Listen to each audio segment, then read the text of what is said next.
Hi friends, welcome to ಮಾನಸ ಪ್ರಪಂಚ YouTube channel. Friends, ಈ ದಿನ ನಾನು ಮೇಕೆ ಬ್ಲಡ್ ಫ್ರೈನ ಮಾಡ್ತಾಯಿದ್ದೀನಿ. ಅತಿ ಕಡಿಮೆ ಸಮಯದಲ್ಲಿ ಸಖತ್ ಟೇಸ್ಟಿಯಾಗಿರುವಂಥ ಈ ಬ್ಲಡ್ ಫ್ರೈನ ಹೇಗೆ ಮಾಡೋದನ್ನು ನಾನು ನಿಮಗೆ ಒಂದೊಂದಾಗಿ ತಿಳಿಸ್ಕೊಡ್ತೀನಿ. ಇಲ್ಲಿ ನಾನು ಅರ್ಧ ಕೆಜಿಯಷ್ಟು ಮೇಕೆ ಬ್ಲಡ್ನ ತೊಗೊಂಡಿದ್ದೀನಿ.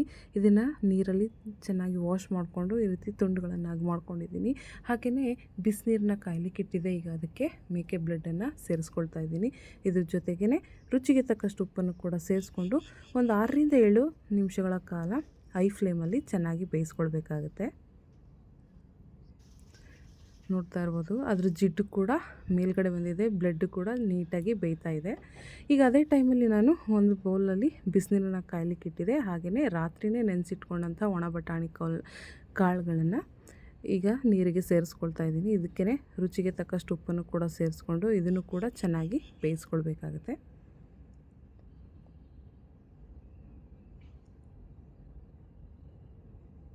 ಈಗ ಇಲ್ಲಿ ಬ್ಲಡ್ ಕೂಡ ಕಂಪ್ಲೀಟಾಗಿ ಬೆಂದಿದೆ. ಇದನ್ನು ಸೆಪ್ರೇಟಾಗಿ ಒಂದು ಬೌಲ್ಗೆ ಶಿಫ್ಟ್ ಮಾಡ್ಕೊಳ್ತಾ ಇದ್ದೀನಿ. ಇದನ್ನು ತಣ್ಣೀರಲ್ಲಿ ಮತ್ತೊಮ್ಮೆ ವಾಶ್ ಮಾಡಿಕೊಂಡು ತಣ್ಣಗಾಗಲಿಕ್ಕೆ ಬಿಡೋಣ. ಇದು ತಣ್ಣಗಾಗ್ತಾ ಇರಲಿ. ಇದೇ ಟೈಮಲ್ಲಿ ಮಸಾಲೆನೂ ಕೂಡ ನಾವು ರೆಡಿ ಮಾಡ್ಕೊಳ್ಬೇಕಾಗುತ್ತೆ. ಇಲ್ಲಿ ಮಸಾಲೆಗೆ ನಾನು 1 ಹಿಡಿಯಷ್ಟು ಪುದೀನ ಹಾಗೆ ಕೊತ್ತಂಬರಿ ಸೊಪ್ಪನ್ನು ತೊಗೊಂಡಿದ್ದೀನಿ. 2 ಮೀಡಿಯಮ್ ಸೈಜ್ನ ಟೊಮೊಟೊವನ್ನು ತೊಗೊಂಡಿದ್ದೀನಿ. ಹಾಗೆ 7ರಿಂದ 8 ಇಂಚಿನಷ್ಟು ಶುಂಠಿ ತೊಗೊಂಡಿದ್ದೀನಿ. ಹಾಗೆ ಖಾರಕ್ಕೆ 7ರಿಂದ 8 ಹಸಿಮೆಣಸಿನ್ಕಾಯಿ ಬೇಕಾಗುತ್ತೆ. 1 ಟೇಬಲ್ ಸ್ಪೂನಷ್ಟು ಕಾಳು ಮೆಣಸು, 1 ಟೀ ಸ್ಪೂನಷ್ಟು ಸೋಂಪು, ಅರ್ಧ ಟೀ ಸ್ಪೂನಷ್ಟು ಅರಿಶಿಣ, ಹಾಗೆ ಅರ್ಧ ಬಟ್ಲಷ್ಟು ಹಸಿ ತೆಂಗಿನಕಾಯಿ ತುರಿ, 1 ಟೇಬಲ್ ಸ್ಪೂನಷ್ಟು ಧನಿಯಾ ಪೌಡ್ರು, ಹಾಗೆ ಒಂದು 7ರಿಂದ 8 ಚಕ್ಕೆ, ಒಂದು 8ರಿಂದ 10 ಲವಂಗ, 1 ಗಡ್ಡೆಯಷ್ಟು ಬೆಳ್ಳುಳ್ಳಿಯನ್ನು ತೊಗೊಂಡಿದ್ದೀನಿ. ಖಾರಕ್ಕೆ 1 ಟೇಬಲ್ ಸ್ಪೂನಷ್ಟು ಅಚ್ಚ ಖಾರದ ಪುಡಿ ಕೂಡ ತೊಗೊಂಡಿದ್ದೀನಿ. ಈಗ ಇಲ್ಲಿ ಬ್ಲಡ್ ಕೂಡ ಕಂಪ್ಲೀಟಾಗಿ ತಣ್ಣಗಾಗಿದೆ. ಇದನ್ನು ಕೈಯಿಂದನೇ ನೀರನ್ನು ಚೆನ್ನಾಗಿ ಹಿಂಡಿಸಿ ಈಗ ಕೈಯಲ್ಲೇ ಪುಡಿ ಮಾಡಿ ಇಟ್ಕೊಳ್ತಾ ಇದ್ದೀನಿ. ಇದರಲ್ಲಿ ಯಾವುದೇ ಕಾರಣಕ್ಕೂ ನೀರಿನ ಅಂಶ ಇರಬಾರ್ದು. ಈಗ ಇದನ್ನು ಸ್ವಲ್ಪ ಆರಲಿಕ್ಕೆ ಬಿಡೋಣ. ಇದರಲ್ಲಿ ಯಾವುದೇ ರೀತಿ ನೀರಿನ ಅಂಶ ಇರಬಾರ್ದು.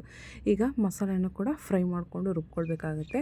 ಬಾಣಲಿ ಬಿಸಿ ಮಾಡಲಿಕ್ಕೆ ಇಟ್ಟಿದೆ. ಈಗ 3ರಿಂದ 4 ಟೇಬಲ್ ಸ್ಪೂನಷ್ಟು ಎಣ್ಣೆಯನ್ನು ಕಾಯಲಿಕ್ಕೆ ಇಟ್ಟಿದ್ದೀನಿ. ಅದಕ್ಕೆ ಚಕ್ಕೆ, ಲವಂಗ, ಕಾಳು ಮೆಣಸುಗಳನ್ನು ಹಾಕ್ಕೊಂಡು ಒಂದು ಮೀಡಿಯಮ್ ಫ್ಲೇಮಲ್ಲಿ ಇದನ್ನು ಫ್ರೈ ಮಾಡ್ಕೊಳ್ತಾ ಇದ್ದೀನಿ.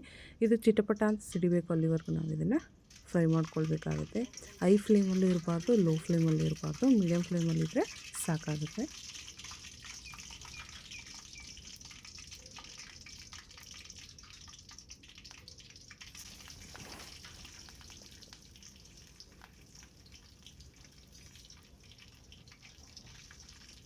ಈಗ ಕಾಳು ಮೆಣಸೆಲ್ಲನೂ ಫ್ರೈ ಆಗಿದೆ. ಇದಕ್ಕೆ ನಾನು ಬೆಳ್ಳುಳ್ಳಿ ಹಾಗೆ ಈರುಳ್ಳಿನೂ ಕೂಡ ಸೇರಿಸ್ಕೊಳ್ತಾ ಇದ್ದೀನಿ. ಇವೆರಡೂ ಕೂಡ ನೀಟಾಗಿ ಫ್ರೈ ಆದರೆ ಎಣ್ಣೆಯಲ್ಲಿ ಮಸಾಲೆ ಕೂಡ ಸಖತ್ ಟೇಸ್ಟಿಯಾಗಿ ಬರುತ್ತೆ. ಹಾಗಾಗಿ ಇದನ್ನು ಗೋಲ್ಡನ್ ಬ್ರೌನ್ ಬರೋವರೆಗೂ ನಾವು ಚೆನ್ನಾಗಿ ಫ್ರೈ ಮಾಡ್ಕೊಳ್ಬೇಕಾಗುತ್ತೆ. ಇದಕ್ಕೇ ಖಾರಕ್ಕೆ ಹಸಿಮೆಣಸಿನ್ಕಾಯಿ, ಶುಂಠಿ, ಲಾಸ್ಟಲ್ಲಿ ನಾನು ಸೋಂಪುಗಳನ್ನು ಸೇರಿಸ್ಕೊಳ್ತಾ ಇದ್ದೀನಿ. ಯಾಕೆ ಸೇರಿಸ್ಕೊಳ್ತಾ ಇದ್ದೀನಿ ಇವಾಗ ಅಂತ ಅಂದರೆ, ಸ್ಟಾರ್ಟಿಂಗಿಗೆ ಸೇರಿಸ್ಕೊಂಡ್ರೆ ಕಾಳು ಮೆಣಸು, ಚಕ್ಕೆ, ಲವಂಗದ ಜೊತೆ ಇದು ಕೂಡ ಸೇರಿಕೊಂಡ್ರೆ ಬೇಗ ಸೀದೋಗುವಂತಹ ಚಾನ್ಸಸ್ ಇರುತ್ತೆ. ಹಾಗಾಗಿ ನಾವು ಈರುಳ್ಳಿ ಎಲ್ಲ ಕಂಪ್ಲೀಟಾಗಿ ಫ್ರೈ ಆದಮೇಲೆ ನಾವು ಇದನ್ನು ಸೇರಿಸ್ಕೊಳ್ಬೇಕಾಗತ್ತೆ.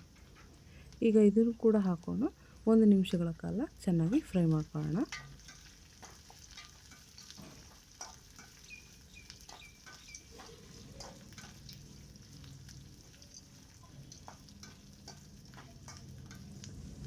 ಈರುಳ್ಳಿ ಕೂಡ ಈಗ ಬ್ರೌನ್ ಕಲರ್ ಆಗಿದೆ.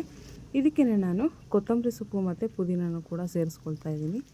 ಈ ಸೊಪ್ಪು ಕೂಡ ಮೆತ್ತಗಾಗಬೇಕು, ಅಲ್ಲಿವರೆಗೂ ನಾವು ಇದನ್ನು ಫ್ರೈ ಮಾಡ್ಕೊಳ್ಳೋಣ.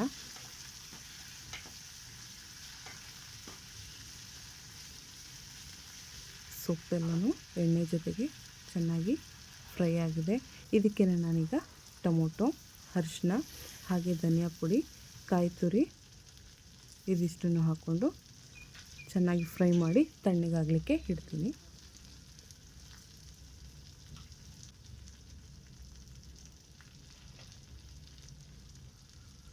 ಈಗ ಮಸಾಲೆ ಕೂಡ ಕಂಪ್ಲೀಟಾಗಿ ತಣ್ಣಗಾಗಿದೆ. ಮಿಕ್ಸಿ ಜಾರಿಗೆ ಹಾಕ್ಕೊಂಡು ಸ್ವಲ್ಪ ನೀರನ್ನು ಸೇರಿಸ್ಕೊಂಡು ನುಣ್ಣಗೆ ರುಬ್ಕೊಳ್ಳೋಣ. ಈ ಹದದಲ್ಲಿದ್ದರೆ ಸಾಕಾಗುತ್ತೆ. ಇವಾಗ ಒಗ್ಗರಣೆ ಮಾಡ್ಕೊಳ್ಬೇಕಾಗುತ್ತೆ ಬ್ಲಡ್ ಫ್ರೈನ. ಈಗ ಇದಕ್ಕೆ 3ರಿಂದ 4 ಟೇಬಲ್ ಸ್ಪೂನಷ್ಟು ಎಣ್ಣೆಯನ್ನು ಹಾಕ್ಕೊಂಡಿದ್ದೀನಿ. ಹಾಗೆಯೇ ಒಂದು ಮೀಡಿಯಮ್ ಸೈಜ್ನ ಈರುಳ್ಳಿಯನ್ನು ಈ ರೀತಿ ಸ್ಲೈಸಾಗಿ ಕಟ್ ಮಾಡಿ ಹಾಕ್ಕೊಳ್ತಾ ಇದ್ದೀನಿ. ಇದು ಕೂಡ ಗೋಲ್ಡನ್ ಬ್ರೌನ್ ಬರೋವರೆಗೂ ನಾವು ಚೆನ್ನಾಗಿ ಫ್ರೈ ಮಾಡ್ಕೊಳ್ಬೇಕು.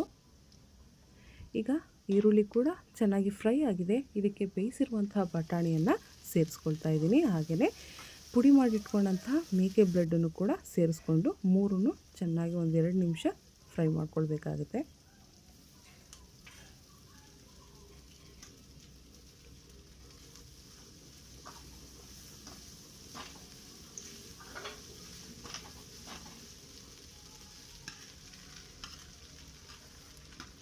ಎಣ್ಣೆಯಲ್ಲಿ ಈರುಳ್ಳಿ, ಬ್ಲಡ್ಡು ಹಾಗೆಯೇ ಬಟಾಣಿ ಕೂಡ ಚೆನ್ನಾಗಿ ಫ್ರೈ ಆಗಿದೆ. ಇದಕ್ಕೆ ರುಬ್ಬಿದ್ದಂತಹ ಮಸಾಲೆಯನ್ನು ಕೂಡ ಸೇರಿಸ್ಕೊಂಡು ಸ್ವಲ್ಪ ನೀರನ್ನು ಸೇರಿಸ್ಕೊಂಡು ಒಂದು 2 ರಿಂದ 3 ನಿಮಿಷಗಳ ಕಾಲ ಪ್ಲೇಟ್ ಮುಚ್ಚಿ ಬೇಯಿಸ್ಕೊಳ್ಳೋಣ.